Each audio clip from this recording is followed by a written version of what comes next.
Carballo, moi popular grazas aos seus traballos en diversas teleseries como a Pratos Combinados, O final do camiño ou Val de Rei, desapareceu sen deixar rastro nunha coñecida sala de festas compostelá.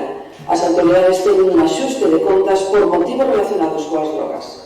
Dado que Xelia Fariña e Guillermo Carbajo manteñen unha profunda amizade desde os seus inicios profesionais, moitos compañeros de profesión sinalan a tese de que todo o acontecido podería ser unha farsa promocional para tratar de darlle un empurrón ás súas máis que esgotadas carreiras profesionais. Non é polo tipo de baile. ¿Y entonces lo que es? É polo tema musical. Pero es que esto es un reggaetón. Sí, xa sei, parece que o meu traballo se está convertendo en denunciar reggaetons. E mira que me gustan, pero... A ver, ¿me la puedes dictar? Venga aquí, Guille, non sexas de nada. Xa vai sendo hora de que aprendan as cousas importantes da vida. A apariencia é o todo nun hombre. A apariencia, abo. Sí, e con eses 4 pelos que tes na barba, parece Cantinflas. Cantinflas é unha referencia a boomer, Guille, non creo que ninguén o coñeza, e menos en Corea do Norte. O primeiro é botar a espuma. Así. Non existe unha palabra que non funcione por negación ou que non teña un universo feminino ou homosexual. Temos que pensar en termos para falar destas novas masculinidades. Que non é difícil é aquela que non é fácil seducir. Chámanlle fríxida aquela que non é quen de estimularse sexualmente. Como se lles chama aos tíos que non teñen ganas de sexo. Non existe esa palabra. Por lo menos unha que non sexa un apaño, como o nome da tua maquillaxe para as olleiras. Escribimos sobre algo porque non hai palabras. É unha realidade nova. Para falar desta nova dimensión de Guille temos que crear unha linguaxe social. Escribimos sobre algo por construir. Por iso, a ver, secuestrados. En realidade levamos 2 anos facendo películas para Kim Jong-un.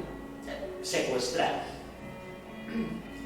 Sempre me sentí moi culpable por Guille. Foi un dano colateral. O líder supremo de Corea do Norte quería películas protagonizadas por mí. E tivo que traer a alguén que parase o meu idioma para que pudiese traballar comigo. Son eu que se sente culpable. Son produtor, guionista, dirixo un par de cousas. Claramente o líder está interesado no meu traballo. Búscame en Google. Sí. Mira, o líder foi moi optimista pensando que poderíamos colaborar de novo. De feito, supoño que tería traído a outra persoa se soubese o que pasou entre nós. Lo que che pasou a ti comigo. Guille, por favor. A ver, se en todo este tempo eu tivese visto por a súa banda algún xesto de empatía... Empatía? Mira, estou tan farto de todo isto, lonxe da miña casa, da miña familia, da miña carreira.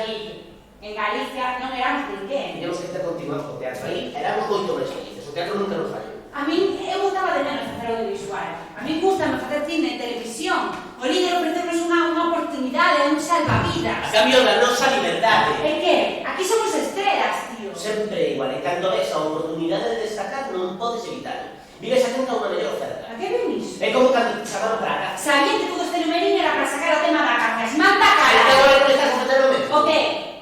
Non estarás pensando en quedar aquí. Por que estás tonto? Non todas casti. Joder, que difícil é traballar con. Sí, porque eso é fácil, estar traballando con alguén que está todo o tempo con o mesmo puto reloj. De que carallo falas? É que, vamos a ver, debes por ser unha actriz famosa. Penso que serías de renunciar a nosa liberdade. Que dices? Xa me deixaste tirado unha vez. Sí, iso fui aí milleiros de anos, con el pai, marché a Madrid e deixemos tirado como un Sí, correcto, seino, Guille, correcto, cinto,